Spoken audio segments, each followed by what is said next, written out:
My name is Caleb Rowan. By 32, I had turned Rowan Timber and Supply from a capable family outfit into a disciplined operation that measured itself by facts. I rebuilt our pricing model from cost-plus to value-based, tied discounts to real volume, and cut days sales outstanding from 72 to 41.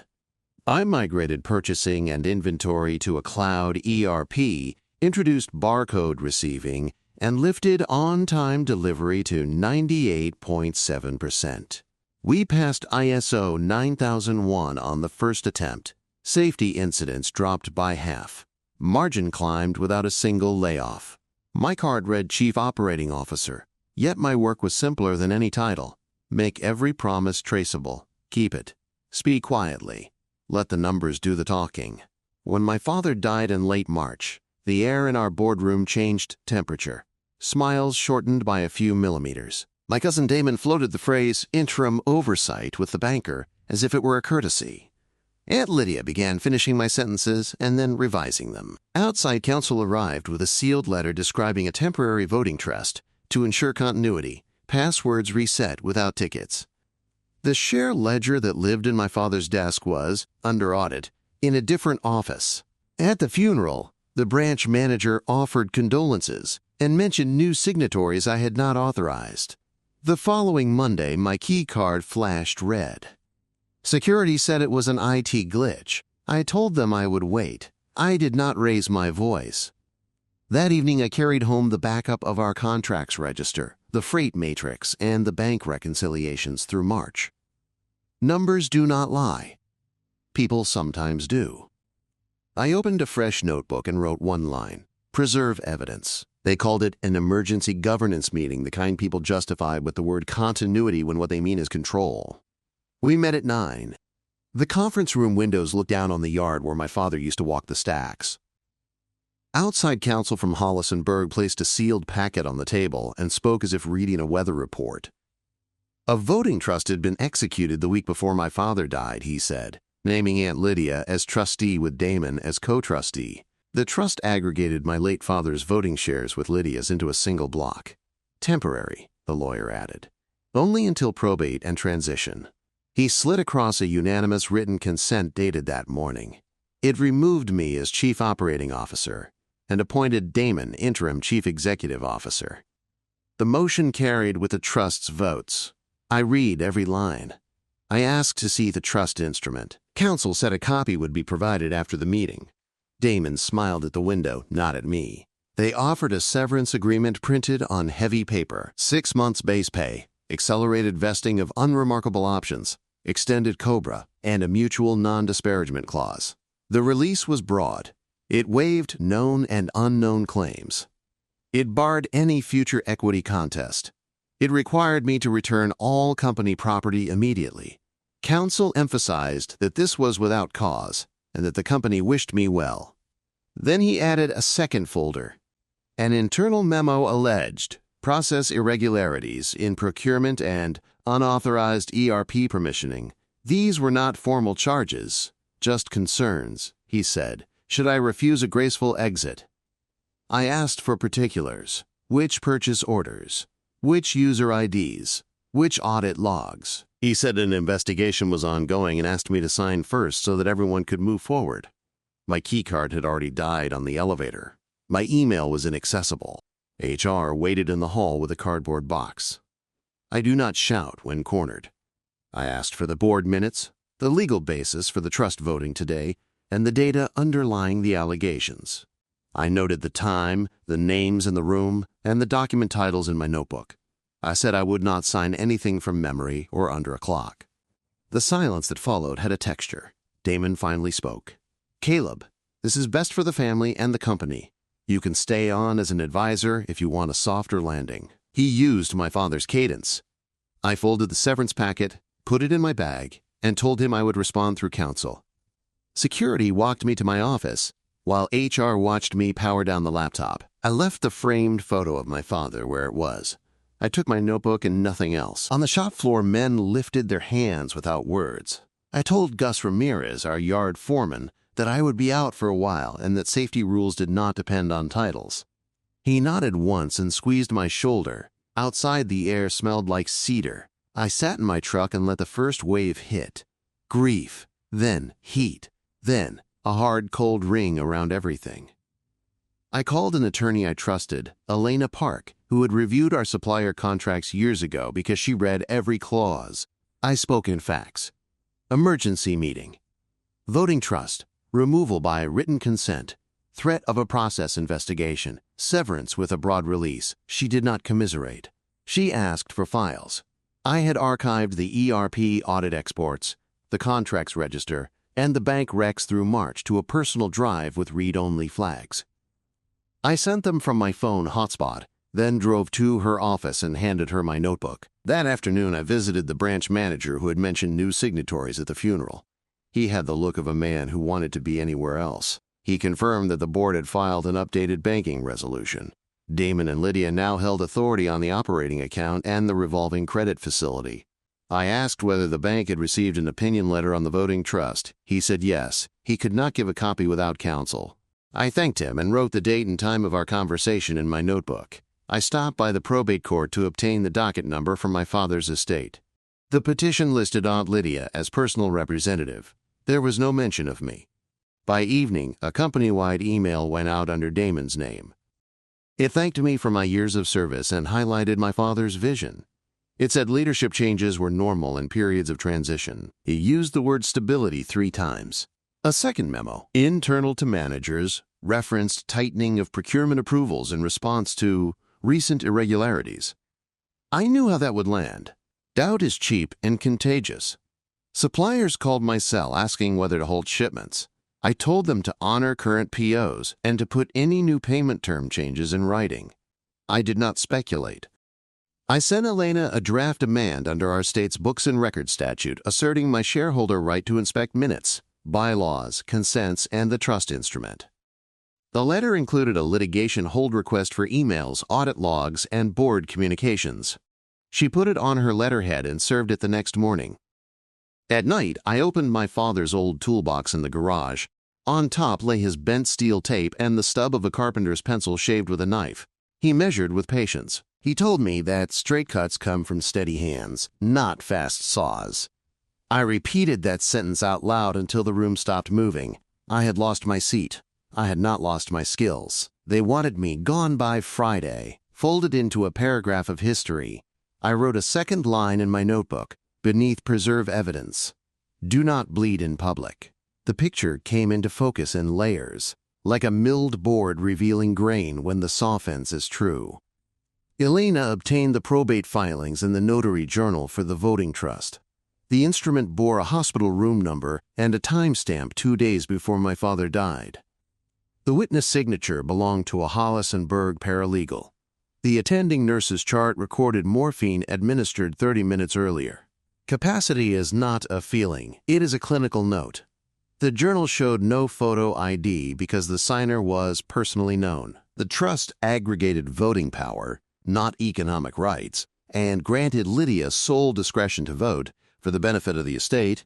Damon was named co-trustee only for tie votes that did not exist. The bylaws allowed shareholder action by written consent, yes, but required disclosure of any trustee conflicts. Lydia was both personal representative in probate and trustee in control of the corporation. She signed her own authority into being. The banking resolution that followed wrote on that paper. The process irregularities memo appeared the same morning, drafted by a contractor IT admin who had been on Damon's campaign fundraiser 3 months earlier. The ERP logs that I had archived showed permission changes at 2:13 a.m., recorded under a break glass admin account, the same day as the memo. The purchase orders flagged for review were mine, but the overrides were theirs. It was cleaner than malice. It was choreography. I stopped hoping for an apology and started planning for measurement. Plan on 2 fronts, Elena said, in court and in the market. In court, begin with the least dramatic, most durable move. A books and records action under our state's corporate code to force production of minutes, communications, and the trust instruments drafts. Add a litigation hold. Prepare a derivative claim for breach of fiduciary duty if dissipation appeared. In probate, Seek limited relief to examine capacity and undue influence without turning grief into a bonfire. Do not ask for headlines. Ask for logs, emails, and contemporaneous notes. We will lose speed, she warned, but we will gain footing. I asked about an injunction to stop any major transactions. She nodded. If they attempt to encumber assets or alter capital structure, we move for a temporary restraining order. No speeches. Only exhibits. She ordered medical records, subpoenaed the paralegal's calendar, and drafted interrogatories that read like measuring tapes. In the market, my work would speak. I formed Northline Materials, LLC, within a week, a lean supply and services firm that solved the two problems every mid-market builder suffers: inventory uncertainty and freight waste. I avoided Mercer Timber's customer list like it was contaminated. My employment agreement had a 1-year non-solicit. I would not violate it. I did not need to. The county bid calendars are public. Permit filings are public. Weather is public. I modeled demand by roof truss approvals and framing inspections. Then stitched a vendor-managed inventory program that placed consignment stock within 20 miles of job sites. I contracted with 3 carriers Damon had ignored because their trailers were not pretty. Their on-time metrics were: I ported my freight matrix, my own work product, recalibrated for Northline lanes, and gave builders an SLA they could dock me for if I missed it. I asked for no exclusivity. I asked for clarity, EDI for orders, bar-coded receipts, weekly scorecards. I priced at a steady margin and took my profit in lower returns and fewer reships. I secured a revolving line tied to eligible receivables at SOFR plus 250, capped at $2 million, and filed a UCC-1 on inventory and accounts. I paid small vendors on 10 days. They rewarded me with priority picks when supply was tight. I did not grow fast. I grew reproducibly. I built the capital plan as carefully as a cut list. First, cash flow. Northline needed 6 months of runway to stand without me selling equity in panic. Second, options. I asked the bank's special assets officer, hypothetically, how they evaluated concentration risk in closely held borrowers. He spoke in generalities. I translated into ratios. If Mercer Timber lifted inventory to fake growth, their borrowing base would look better for a quarter and then sag under carrying cost. If they extended terms to hit top line, DSO would rise. The credit agreement Elena obtained in discovery confirmed what I suspected. DSCR covenant at 1.25. Borrowing base at 80% of eligible AR, 50% of finished inventory, no more than $1 million from a single account debtor. I built a dashboard on my kitchen table that watched courthouse liens, supplier suits, and UCC filings. When a new mechanic's lien appeared against one of Damon's largest customers, I marked the date. When their carrier tender volumes spiked while reported sales did not, I marked the deceit. Quiet pressure is not sabotage. It is gravity. Third, control. Buying back a family company cannot be done with righteousness alone. It takes instruments. I increased my stake without theater. 2 small cousins wanted liquidity for a house and a graduate degree. The shareholder agreement allowed transfers within families subject to a right of first refusal. I offered clean closings and fair valuations tied to a conservative EBITDA multiple with a minority discount. They wanted simplicity. I wired funds and filed the assignments. I did not discuss it outside the closing room. I also created Rowan Recovery SPV, a simple vehicle to hold options to purchase secured debt if the bank wanted out. Elena wrote term sheets that gave the bank a path to de-risk if covenants tripped. No threats. A shelf built and labeled. Meanwhile, I met with 3 of our oldest suppliers and promised 2 things. I would never ask them to choose sides in public. I would always give them data. They shrugged and kept shipping to my purchase orders because my trucks arrived when I said they would. Discipline filled the hours. I woke at 5. I wrote 3 lines in the notebook every morning. Facts. Options. Next action. I called my mother without discussing litigation. We spoke about my father's hands and how he corrected a cut by shaving a millimeter, not forcing a fit. I visited Gus at the yard fence on Saturdays, never inside, and talked about weather and safety. He told me nothing about internal politics. He did not need to. The company's filings told me enough. They reclassified a tranche of slow inventory as strategic stock. They congratulated themselves for margin capture through dynamic pricing. It was a spreadsheet way of saying scarcity would cover mistakes. It never does for long. In July, I offered a private mediation through Elena to discuss governance. Damon declined with the calm of a man certain the ground was firm. I took his refusal as a clock, not an insult. I practiced not bleeding. No posts. No interviews. When a supplier complained about delayed Mercer checks, I listened and suggested they call the accounts payable line and document every call. When a manager forwarded me Damon's memo whispering that I had been the real author of our system's discipline, I replied with a single sentence, "Save this for your file." I did not build an army. I built a record. The injustice was not a headline. It was a ledger of small, deliberate cuts. My answer would be small, deliberate joins. In the second winter, when lumber prices softened and freight costs stayed high, the model I had drawn on ruled paper began to match the world. My plan did not need rage. It needed patience and a moment when numbers refused to lie for anyone. Elena filed the books and records suit with the restraint of a surveyor staking corners, not a torchbearer. We noticed depositions with clockwork politeness, starting with the paralegal whose signature anchored the voting trust. Under oath, she admitted the hospital visit, the morphine, the lack of photo ID, and that Damon had prepared the signature page in advance to save time. The nurse's chart came in through a records custodian and said what charts say when lawyers are not in the room. Oriented at noon, heavily sedated by 2. The judge did not lecture. He issued an order compelling production of drafts, emails, and board communications, and granted a narrow injunction: no extraordinary transactions, no amendments to debt, no equity issuances outside the ordinary course until the court resolved the governance dispute. Lydia's counsel called the order disappointing but workable. I called it scaffolding. In probate, Elena obtained leave to examine capacity without turning the chambers into a family theater. We scheduled brief depositions, asked only foundational questions, and filed motions with more exhibits than adjectives. The record began to say, in its own voice, that haste had dressed up as continuity.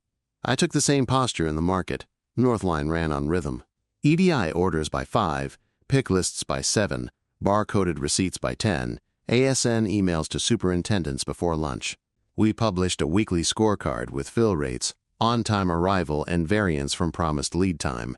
If we missed, we issued a credit without argument. Year 1 stayed narrow by design. 2 counties, 12 steady builders, no single account above 20% of receivables. In the second spring, the non-solicit expired, and old contacts began to call. I reminded each that I would not solicit, that they should decide based on service and price, that I would quote in writing, and honor the quote for 30 days. One mid-sized firm, Ridge and Northwell Homes, ran a public bid for framing packages across 90 lots. The RFP required vendor-managed inventory at 2 staging yards, weatherized covers, and a freight plan to keep crane time under 12 minutes per set. We modeled the lane, guaranteed an SLA, and priced a steady margin with a penalty clause. Damon's bid had a lower unit price and a higher freight surcharge. His fine print let him reschedule for market conditions. We won by 4 points on total cost. The superintendent called me after the first month and said, "Your trucks arrive when the concrete is ready. That saves me more than lumber ever will." I wrote it down, not for marketing, but to remind myself that operations is a kind of ethics. Pressure inside Rowan Timber became visible the way winter shows rot in a fence. The bank ordered a field exam. Borrowing base certificates began to wobble. DSO crept from 41 toward 60. Inventory ballooned under the name Strategic Stock. The DSCR covenant of 1.25 missed in back-to-back quarters. The bank imposed cash dominion and a daily sweep. A 20-page forbearance agreement appeared with the usual scaffolding. Weekly 13-week cash flow reports, a hired CRO with independent authority, a ban on CapEx without lender consent, milestones tied to new equity. Damon announced, "A strategic investor is inbound. He also explored a sale-leaseback of the yard to unlock value. Elena reminded the court of the injunction and asked for clarity that a sale-leaseback was extraordinary. The judge agreed. No encumbrances without notice and an opportunity to object. While Damon hunted for capital, I did arithmetic. The bank did too. I met the special assets officer in a glass room that smelled like carpet glue and laid out a quiet exit. Rowan Recovery SPV would purchase the note and all security interests at a modest discount, assume the forbearance, and give the bank a clean file. No press, no drama, no reputational risk if things went sideways. They asked for 92 cents on the dollar. Elena countered with 86 and a quick close. We settled at 89 with a small earnout if a refinance closed inside 6 months. 2 weeks later, the assignment of loan and security documents recorded. The day after, a letter went out on my SPV's letterhead, naming a new contact for all lender communications. I did not gloat. I knew exactly how heavy that envelope would feel in Damon's hands. As lender, I did only what math requires. I affirmed the forbearance with crisp deadlines, appointed an experienced CRO as signature authority over disbursements, and required a rolling 13-week cash flow updated every Friday by noon. We moved receivables into a springing lockbox. We capped inventory at a defined turnover and required reserves for any SKUs older than 90 days. We required evidence, not promises, for any strategic investor. Damon presented a term sheet with a logo and no funds behind it. The CRO's first weekly report showed an accelerating cash burn masked by inventory lifts. Payables stretched into 60 days. Carrier tenders bounced. Vendors filed 2 small suits. I did not threaten. I stated that a continuing default would trigger Article 9 remedies. I set a date for a public UCC sale of collateral 31 days out, notice to all parties, with the right to credit bid. Lydia's counsel called it premature and asked for mercy in the language of family. I replied in the language of covenants and arrears. Elena handled every letter with a temperature barely above room. The week the sale notice went out, the court set an evidentiary hearing on the voting trust. Our capacity expert's affidavit was clinical. The paralegal's emails, produced at last, showed a draft circulated in the hour between the morphine dose and the signature. Lydia's conflict disclosures were late and thin. The judge took it under advisement and reminded everyone that courts are not arenas. I drove to the yard that Saturday and met Gus at the fence. He asked if men would keep their jobs. I told him I would not promise what I could not guarantee. I told him safety rules would not move. He nodded and said that was the only promise that mattered on a Monday morning. On my kitchen table, the dashboard that watched liens, UCC filings, and carrier volumes told a simple story. Revenues down, inventory up, cash swept. Forbearance milestones missed. The sale clock ticked. I wrote 3 lines in the notebook. Prepare the credit bid. Protect the people who do the work. Finish clean. The sale took place on a Thursday at 10, inside a conference room where the blinds rattled against their chains. Notice had run for 2 weeks in the legal section. Collateral was listed by category and SKU, with freight assets and the ERP license included. Under Article 9, the standard is commercial reasonableness, not theater. The CRO read the rules, certified the mailing list, and opened the bidding at $1 million. 2 liquidators hovered for forklifts and racking. A private equity associate asked about customer files and was told the privacy restrictions and the injunction. I stood at the back, hands in pockets, and listened for numbers, not names. When the bid stalled, I delivered the lender's credit bid on behalf of Rowan Recovery, SPV. Principal of $5,213,000, accrued interest of $78,430, default interest through the morning count, and documented expenses. No buyer's premium, no cash shortfall. The room was quiet except for the blinds. The associate asked for time to call his office. The CRO checked the second hand and announced the 3-minute clock. No one topped the bid. The gavel was a pen tapped twice on wood. The bill of sale and assignment printed while the toner warmed. I signed, the CRO signed, and the assets that had carried my father's name passed to a vehicle I had built to catch them. I walked to my truck and let my forehead rest against the steering wheel. The feeling was not triumph, it was release. I did the only thing that would make the paper mean something. I walked into the yard with the CRO and a locksmith and gathered the men by the forklift bay. I told them the truth in simple terms. The secured lender now owned the operating assets. We would run under a new name, Northline Rowan, while we sorted the rest. Everyone would receive a written offer by Monday at their current wage with seniority respected. Safety rules were unchanged. Workman's comp coverage was in force. I would pay all hours worked on Friday by cashier's checks if payroll failed. Gus asked about benefits. I said health would continue with no gap, and that I would absorb the first month premium if necessary. There was no cheering.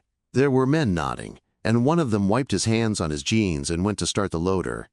We ran the afternoon like a drill. Inventory counted, locks record, pick lists rebuilt, carrier tenders reassigned.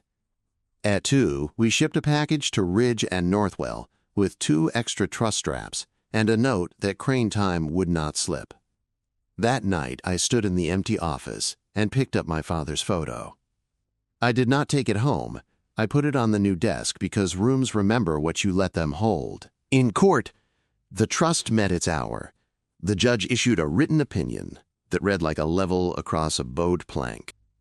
He found that the instrument was executed under circumstances that raised doubt about capacity, that conflicts were not disclosed as required by the bylaws, and that the trustee could not vote to remove an officer to resolve her own conflict. He did not accuse, he measured. He voided the trust for voting purposes and ordered a shareholder meeting within 30 days. Lydia's counsel filed a motion to stay. The judge denied it. The opinion also surcharged the estate for certain legal fees that had not served the heirs. Elena handed me the pages and let the silence do its work. I called my mother, told her the court had spoken and that it spoke without malice. She cried in a way that sounded like air returning to a room.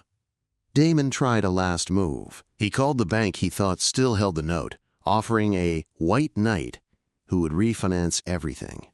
The call routed to my SPV's agent and then to Elena. She invited any investor to conduct diligence on the same terms. When none appeared, Damon sent an email to managers implying the sale was temporary and instructing them to hold vendor payments. The CRO terminated his access 10 minutes later and delivered a written notice that his services were no longer required.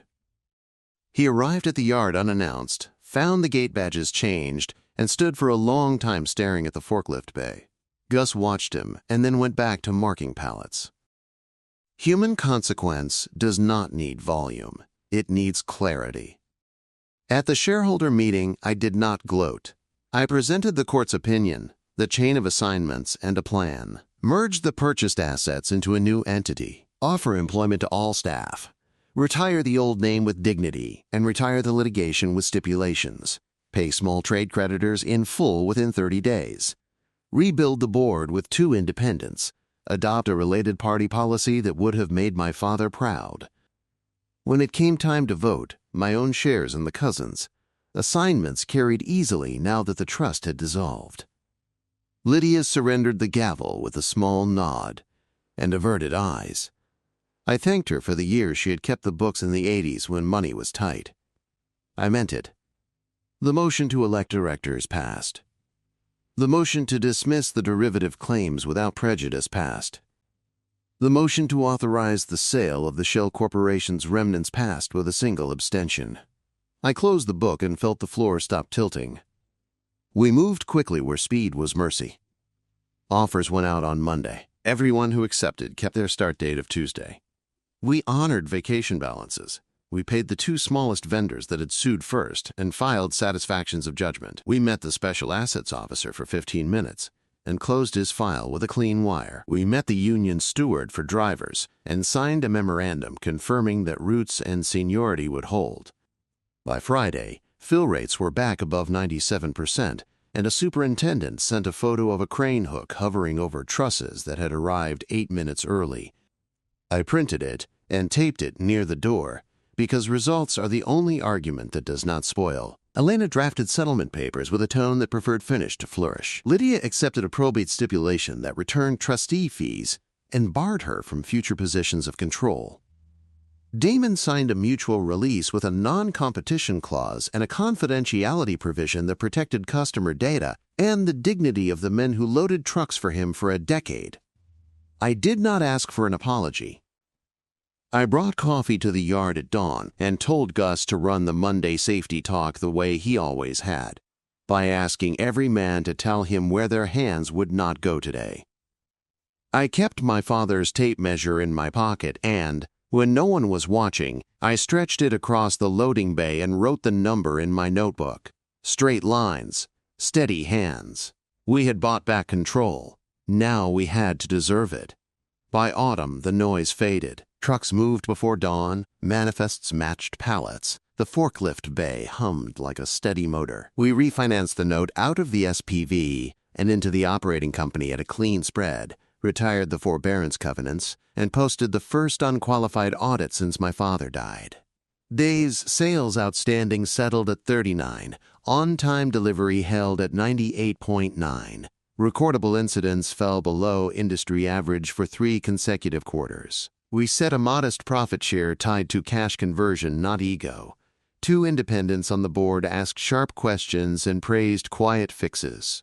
The yard crew named 3 new safety stewards. I kept the Monday rule alive. Tell me where your hands will not go today. Men who had watched the worst week of their working lives began to talk about vacations again. That is what stability sounds like. I learned that justice is a measurement. Courts do not heal grief, but they can true a line. The opinion voiding the trust did not crown me. It restored a vote the bylaws already promised. Buying the debt and bidding the assets was not vengeance. It was competence expressed in a lawful instrument. I learned that strategy is patience with receipts. Preserve evidence. State facts. Let covenants carry the weight they were drafted to carry. I learned that leadership is operations as ethics. Pay small vendors first. Tell the bank the number before they ask. Put the crane on site when concrete is ready. When you cannot promise, say so. People forgive a hard truth. They never forget a soft lie. I also learned that respect is not sentimental. It is procedural. It is minutes kept, conflicts disclosed, signatures witnessed, and payroll met. As for Lydia and Damon, consequence arrived in ordinary clothes. She stepped down and returned fees. He signed a release and left through a gate that men he had led now guarded by habit, not anger. I did not celebrate. I placed my father's tape on the desk and pressed the metal hook against the wood. The case closed with the tone of a tool put back where it belongs. I walked the stacks at dusk, cedar in the air, and spoke his rule out loud. Measure twice. Cut once. Finish clean. The moral is plain. Competence is a kind of courage. Integrity compounds. Respect is not a speech. It is a system that protects the smallest hand in the loudest hour. If you are pushed out by people who think power is louder than proof, do not shout. Count. Build. Let the work accumulate until even your enemies must nod. Then buy back the thing you love and run it so well that no one after you will need to raise their voice to be heard.